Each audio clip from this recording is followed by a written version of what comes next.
voy a hablar solo del poder. ¿Qué es el poder? Porque ahí se cifra que uno va imitando la definición de poder que tiene aquel que ejerce el poder.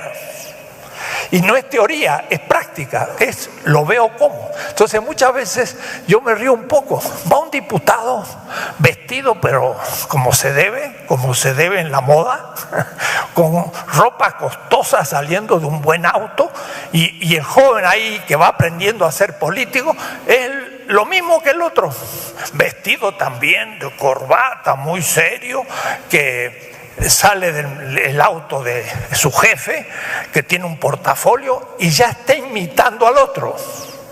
Ejerce una manera imitativa del poder de aquel que está allí. Y escucha sus conversaciones, ve lo que hace y lo va a ir imitando. Quiere decir que diga o no diga, muestra en su conducta la manera de comprender el poder. Miren, casi todos los teóricos políticos de la modernidad, o es decir, desde el siglo XVI casi hasta ahora, pero sobre todo del siglo XVII de Europa y aún de América Latina y aún de México en alguna escuela de política, creen que el poder es dominación.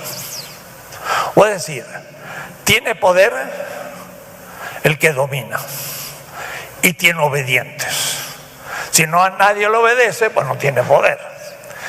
Y por lo tanto, el poder, de alguna manera, lo ejerce en contra del pueblo. Porque a su vez, hasta la izquierda piensa que ese Estado en manos de la burguesía domina al pueblo, que es muchas veces explotado, pero lo domina. Y lo domina por la propaganda, por el encubrir sus propuestas, por muchos mecanismos que ya vamos a ir viendo. O es decir, se entiende que el ejercicio del poder es una cierta dominación ante obedientes. Poder es dominación ante obedientes. Esta es la definición del más grande sociólogo hoy en boga, gran científico alemán, se llama Max Weber. Lo apunto no para que se recuerden, pero por ponerlo. Max Weber. Max Weber dice que el poder es una dominación legítima ante obedientes. Si hay gente que me obedece, yo tengo poder. Con una definición así, la política no puede ser un noble oficio, porque entonces la política es dominación. Y esto no viene del sur, de los pueblos originarios, en este caso maya. De Chiapas nos viene una expresión que es la siguiente. Dicen, nos llegó a nosotros una palabra democracia, pero entendimos que esa democracia se ejerce cuando los que mandan mandando. O es decir, los que ejercen el poder dominan y mandan a la gente. Una definición de poder. Pero dicen los solchiles chapanecos, pero entre nosotros los que mandan obedeciendo. ¡Wow! Yo conozco de filosofía política desde los griegos y antes que ellos, entre los chinos, y me he dedicado 40 años a actividad política y nunca había escuchado una tan profunda definición. Los que mandan obedeciendo. Veremos qué significa eso. Pero ya no es el poder como dominación, sino el poder como obediencia.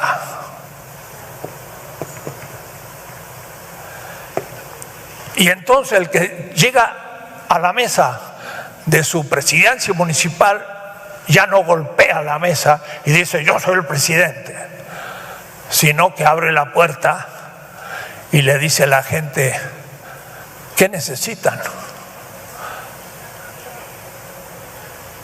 Hay que ser obediente a lo que la gente necesita, porque el poder es responder a lo que la gente necesita. Es decir, compañeros, y ahí yo estoy aquí para servirles y recordando la frase de Marx, para que sean felices, no yo, ustedes y yo con ustedes, pero no yo solo, sino con ustedes. Entonces de pronto entendí que era una nueva definición del poder teórica, de validez universal, en México, en América Latina, en Estados Unidos, en Europa, en la China o en Japón. El que es autoridad está al servicio y se lo ve inmediatamente desde la manera que agarra la mano a la gente y se confunde con ellos. Voy a definir ese poder. Ese poder tiene 3 características. Yo diría filosóficamente 3 determinaciones. Esto es la esencia de la política, ¿eh? Todo lo demás va a ser consecuencia. El que conciba el poder de esta manera tiene otra concepción del poder. Es el contenido del poder. El poder es fuerza. Fuerza. Si yo tengo fuerza para mover este pupitre, tengo poder de hacerlo. Si soy paralítico y no puedo, pues no puedo. El poder como poder. El verbo como sustantivo. Puedo porque tengo poder de fuerza. ¿De dónde viene la fuerza del poder?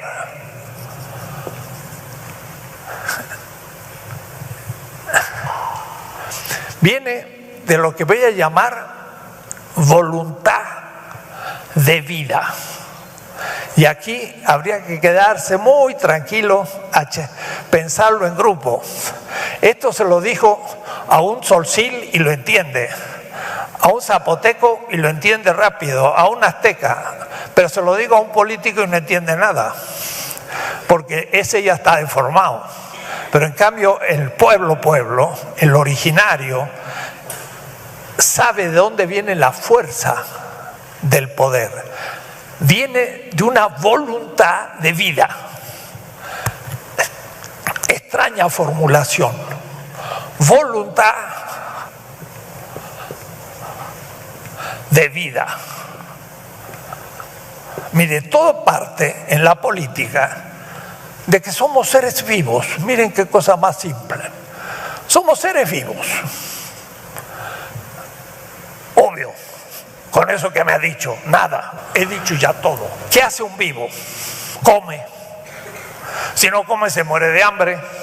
Lo hace una ameba, que es una célula. Lo hace una planta y lo hace un animal. Los animales comen. Si yo no como, me muero. Porque soy viviente. ¿Por qué? Porque gasto energía en el proceso metabólico de la vida. Y si no repongo la energía, me muero. Yo bebo. ¿Y por qué bebo?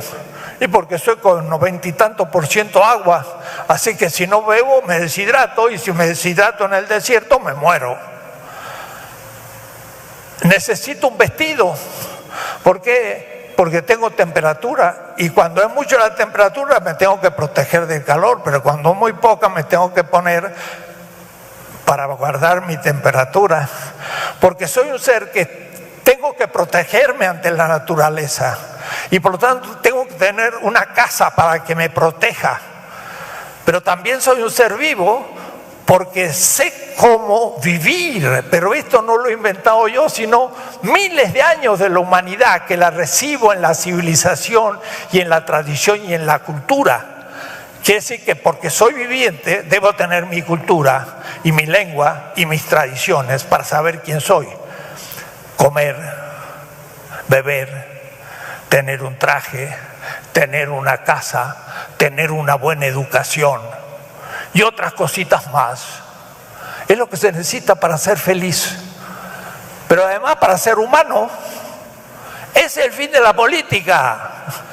Dar de comer a la hambriento. En El origen de la familia, amigo de Marx, va a decir, las 4 necesidades fundamentales del ser humano es comer, beber, vestir y habitar en una casa. Y eso es un criterio ético. ¿Por qué? Porque haciendo eso, voluntad de vida significa querer vivir.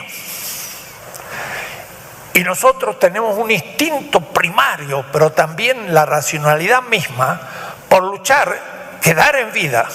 Miren, cuando torturan a una persona, por ejemplo, le agarran la cabeza en los pelos, lo meten en un tonel de agua y al pobre o la pobre ya no puede respirar, pero patalea y quiere zafarse de esta tortura. ¿Por qué? Porque lucha para vivir. O es decir, no nos dejamos morir tan rápido. El poder como fuerza es la fuerza del vivir de una comunidad política. Eso es lo que le da la fuerza. La sede del poder es el pueblo. Como dice la Constitución en el artículo 39, pero no porque lo diga la Constitución, sino porque es la realidad. El pueblo es la sede del poder. La primera determinación de un pueblo es tener una voluntad de vida. Cuando un pueblo pierde la voluntad de vida y se acostumbra a ser dominado, es un pueblo que hay que despertar. Está dormido. Y que no duerma demasiado, porque puede desaparecer.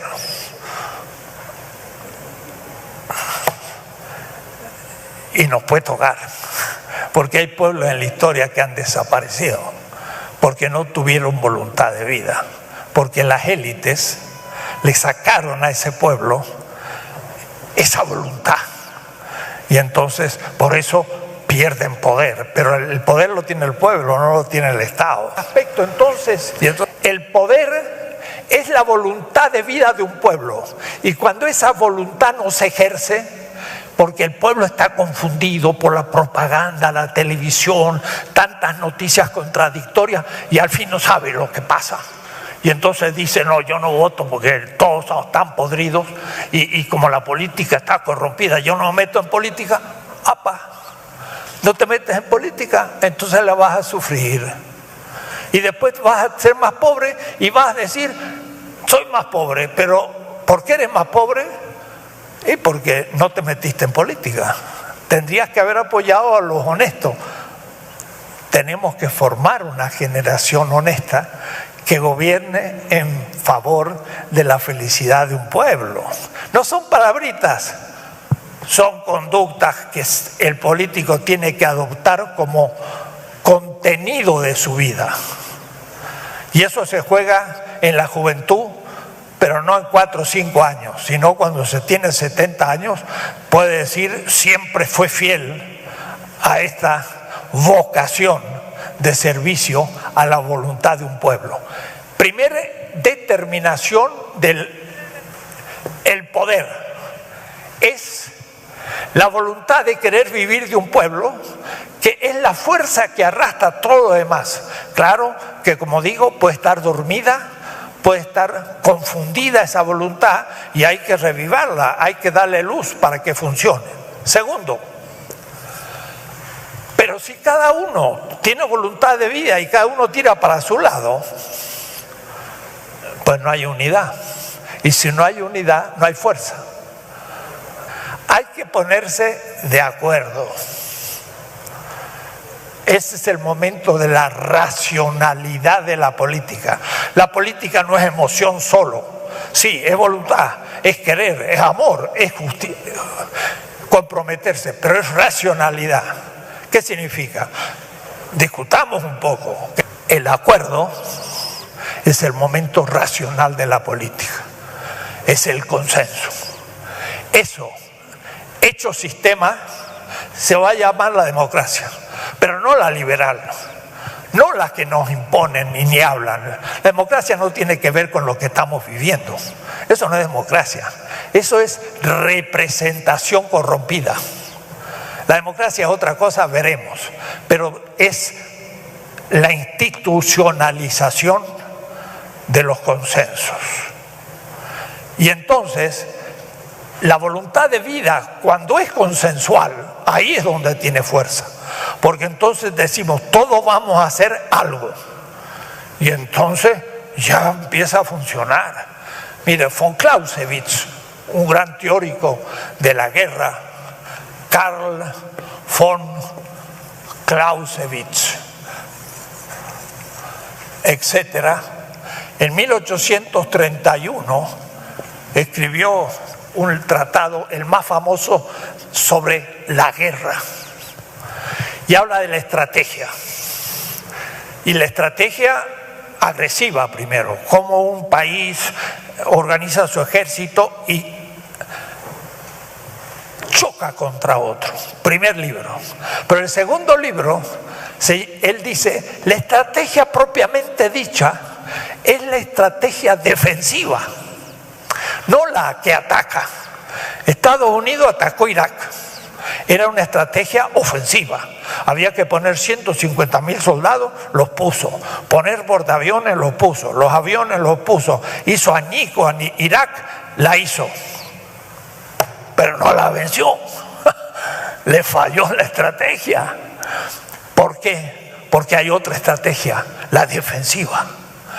Y miren qué interesante. Clausewitz estudió la estrategia defensiva del pueblo español en 1808, cuando Napoleón invadió a España, a la península, porque Napoleón, para ir a Portugal, que estaba en alianza con Inglaterra, le pidió permiso al rey Fernando, que era un cobarde, y entonces el rey Fernando le dio permiso a Napoleón pasar por España, y luego ¿qué pasó? Se quedó y ocupó España. Y empezó la resistencia. Y el pueblo español se levantó contra el mejor ejército moderno, que era el napoleónico, que tenía 250.000 soldados en España, y lo hizo añico, y se tuvieron que retirar. El pueblo. Pero no hay ni una historia de ese acontecimiento, porque no hay ningún líder conocido que lo haya hecho la resistencia. Era el pueblo que fue terminando con las fuerzas napoleónicas y lo liquidó, como ahora el pueblo de Irak ha hecho con Estados Unidos. Un pueblo tiene consenso, tiene un poder gigantesco. ¿Por qué no han destruido Cuba? ¿No hubiera sido más fácil tirar unas bombas que en Irak, que están lejos?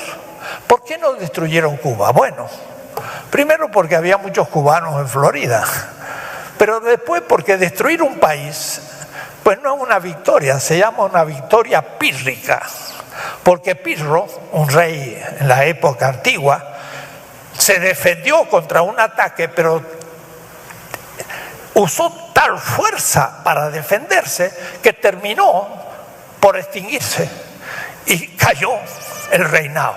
Eso se llama una victoria pírrica. Bueno, hubiera sido eso entrar en Cuba, porque cada manzana de Cuba iba a ser defendida por el pueblo, iba a ser una carnicería y una gran, matanza también de soldados americanos. No atacaron Cuba, había el consenso de defenderse. Entonces, segunda constitución del poder, el consenso del pueblo. Claro, un pueblo dividido pierde poder. Y si yo lo divido, menos. Y si yo opongo entre ellos y creo enemistades, el pueblo termina por luchar entre sí en una guerra civil y no logra salir de donde está. Tiene que haber voluntad de vida más consenso. Y el consenso se gana con razones. Es un momento racional de la política, de la negociación, pero no puras negociaciones maquiavélicas en favor de un grupo o en favor de un salario que ganan los representantes, como nos ha pasado con la izquierda en México, que al fin vendieron la izquierda por ocupar puestos. Y por eso el surgimiento de un movimiento de regeneración, a ver si empezamos de nuevo de otra manera, porque los anteriores, bien que se corrompieron, tomando tajadas del poder y distribuyéndose salarios y cuestiones secundarias, migajas que caían de la mesa de los poderosos, y se acabó la oposición en México. Pero tiene que ser factible, y esto sí que es la esencia estratégica de la política. No se puede hacer algo imposible. Claro, factible es lo posible. Pero cuidado, algunos creen que la política es hacer solo lo posible sin la afirmación de la vida y sin el consenso del pueblo. Entonces, pura factibilidad, negociación, ¿para qué? Para tener el poder, para ejercer el poder. ¿Y para qué ejerce el poder? Para ejercerlo, si es que soy limpio, o para enriquecerme si soy sucio, pero no tiene finalidad, porque no tiene desde el comienzo el fundamento de que voy a ser un representante, o es decir, alguien que en nombre del pueblo, y no el pueblo mismo, cumpla los fines de afirmar la vida como felicidad con el consenso de la mayoría, haciendo cosas posibles. Pero cuidado, hay tres posibilidades. La posibilidad de la extrema izquierda, que cree que es posible lo imposible. Dicen, el Estado es dominador y la forma de Estado ha sido superada, hay que disolver el Estado. Hay que cambiar el Estado. No es asunto que gente buena ocupe el mismo Estado. Hay que cambiar la estructura del Estado. Pero sin Estado no puede haber organización política. Eso sería si fuéramos perfectos. Y un filósofo dice, si tuviéramos una inteligencia infinita, velocidad infinita, cada uno podría saber todo lo que hacen los demás. Y entonces no es necesaria la organización, porque yo ya sé lo que hace cada uno y yo haré lo apropiado. Pero por desgracia no somos perfectos, ni tenemos una inteligencia finita, ni una voluntad infinita, sino bien finita, bien concreta. Y necesitamos organización para limitar nuestras voluntades dentro de las instituciones. Ya vamos a hablar largamente. La extrema izquierda, al destruir el Estado, destruye la posibilidad de la política. Y la derecha dice, las instituciones son sagradas, nada de eso que las instituciones al diablo. No, las instituciones son sagradas, no se tocan. Y si son injustas, tampoco. No, la posibilidad de la política está entre la imposibilidad del anarquista y el conservadurismo del conservador, que dice no tocar nada. La política está en hacer lo posible, más allá de lo vigente, cuando es injusto, pero siempre con instituciones, porque sin instituciones no existe la política, y entonces tampoco se puede aceptar la posición anarquista extrema. La factibilidad está entre un anarquismo extremo y un conservadurismo extremo. Ahí está lo factible como posible. Entonces a veces no se hace lo mejor. Evo Morales no es un revolucionario, dice la extrema izquierda, no ha cambiado las cosas, sigue funcionando con el neoliberalismo. ¿Y qué quieren?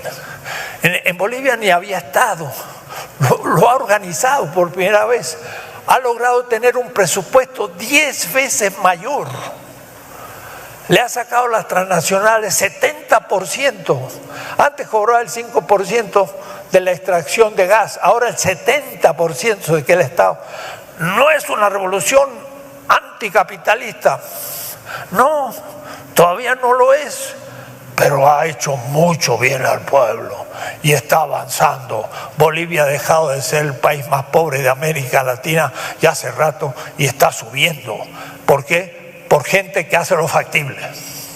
Entonces, cuidado, no es esto lo único. Hay que hacer lo factible en favor de la felicidad, y esto tiene un nivel económico, tiene un nivel cultural que hay que atacar, y también siempre desde el consenso, que vamos a ver que es el tema de la participación, pero no una participación así nomás, voluntaria y politizada, una participación institucional que no existe. Entonces, eso supone otro tipo de Estado. Entonces, habrá que pensar como posibilidad un cambio de la definición de poder, de política y de Estado moderno. Tenemos que ir más allá de la modernidad europea, en que nos colocó como colonia, que seguimos siendo colonia. Y ahora más que nunca somos colonia. Políticamente cumplimos las consignas del imperio. Le estamos vendiendo primero el Golfo, aguas profundas. Ahora estamos vendiendo el petróleo en tierra. Y las transnacionales que fueran expulsados del país por Cárdenas vuelven y se van a apropiar de nuestro subsuelo y del petróleo y del gas y de las minas en manos de los canadienses. Y cuidado, esos bienes no son públicos ni son privados, son comunes del pueblo. Vamos a ver eso. Una cosa son bienes en manos del Estado, y eso es lo público. Otro son los bienes en manos de privados, y eso es la propiedad privada. Y otros bienes son comunes, y esos son del pueblo.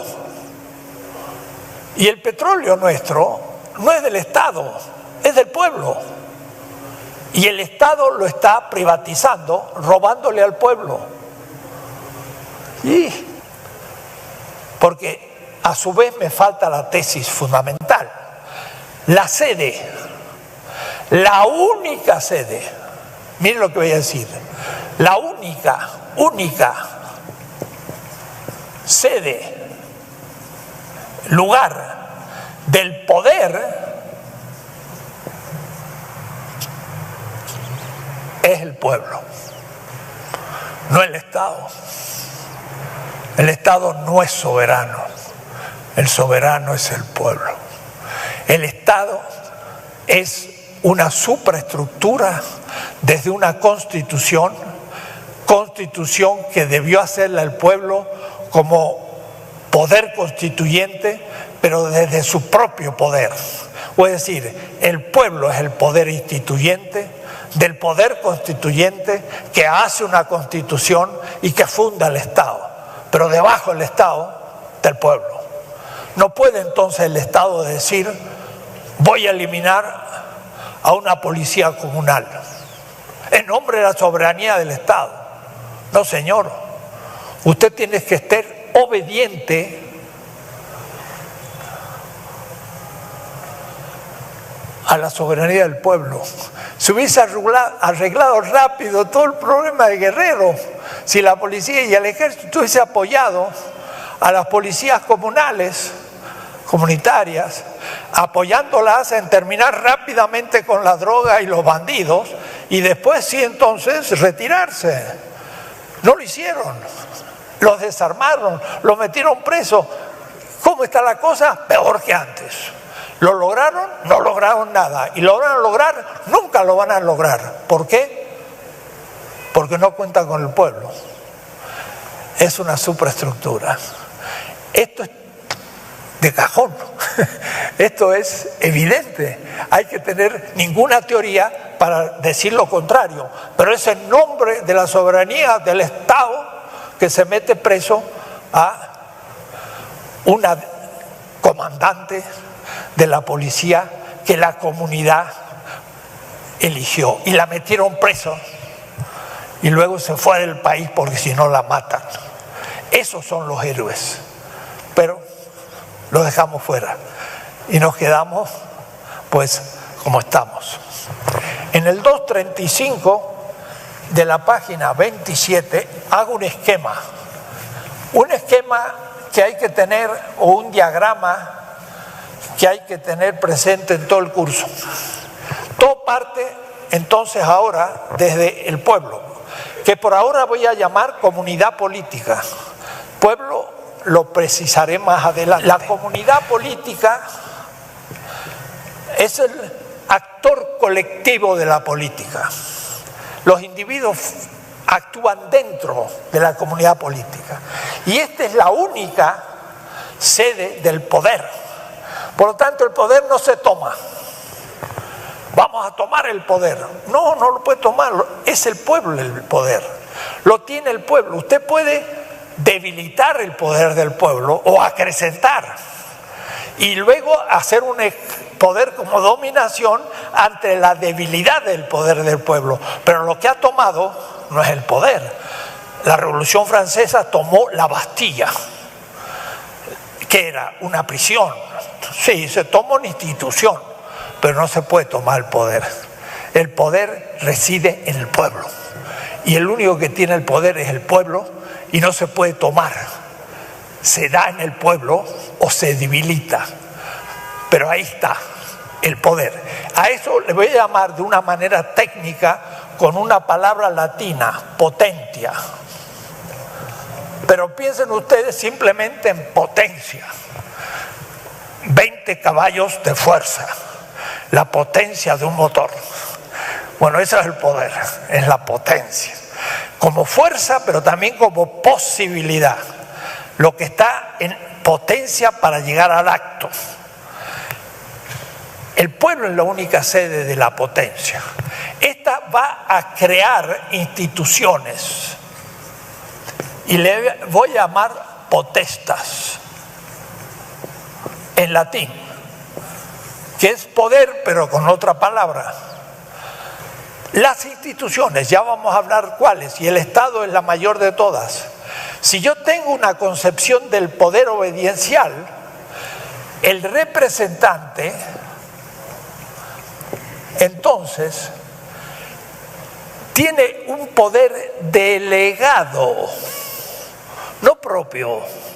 El pueblo le delega su poder delegado, pero él debe estar atento a las necesidades del pueblo y por lo tanto obediente a esas necesidades. Si necesita algo, tengo que escuchar esa protesta y cumplirla.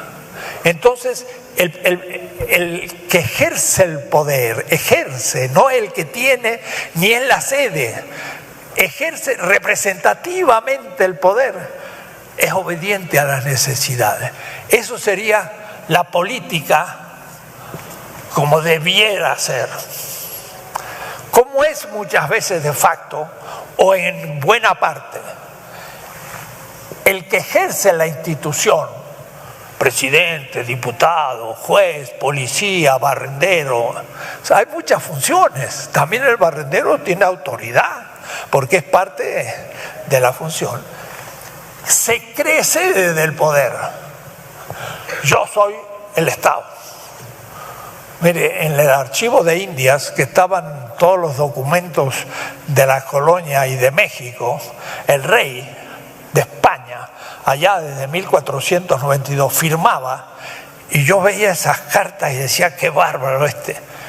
Él ponía en sus reales cédulas, como firma, no ponía Felipe II, Carlos III, no, él ponía en castellano, en español, yo, rey.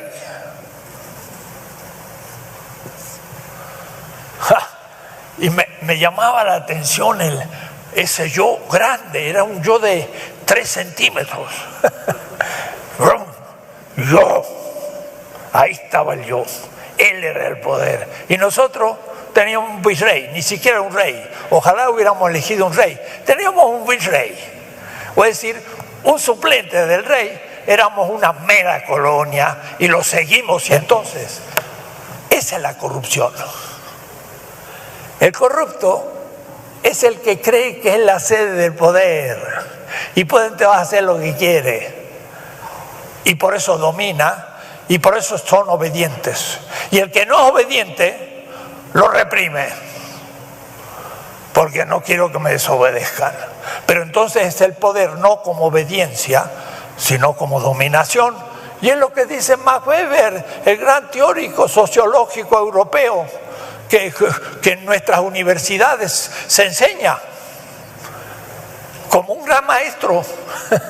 Son a veces medio suicidas, porque explicamos la doctrina de los que nos dominan como si fuera la realidad. Desen en cuenta ustedes también la política como teoría. Casi todo lo que se enseña de política en ciencias políticas y todo es una política de dominación. Con esa política no se va a ningún lado. Hay que tener una nueva política que surja. Y entonces ese que se cree sede del poder, la sede está aquí ahora. Yo soy el poder, no acá. Ahora domina y no es obediente.